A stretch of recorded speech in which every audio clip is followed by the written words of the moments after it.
So hi hobbyists and YouTubers, JDCap26 here.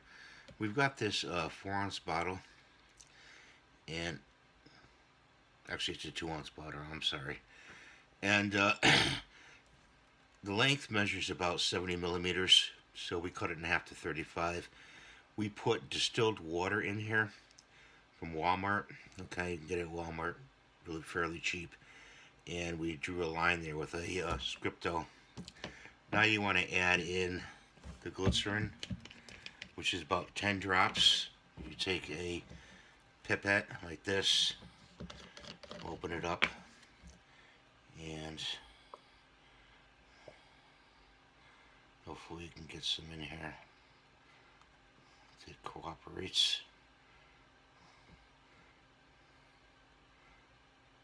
1, 2, 3, 4, 5, 6, 7, 8, 9, up, 10. One for good measure. You just clean that out.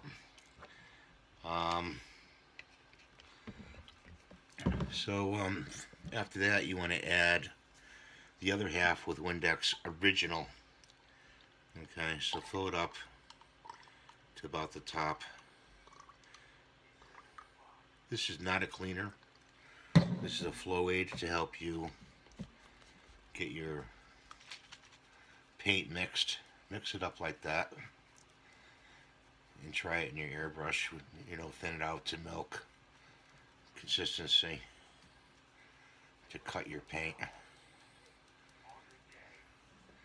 And that's how you make Flowaide. I've got a piece of tape here somewhere. And yeah, it's really hard to misplace things on this bench. So I had some tape here. I was going to mark this Flowaide because I mark all my bottles. So that's how you do it, and I hope you have a great day, and thanks for watching. We'll see ya.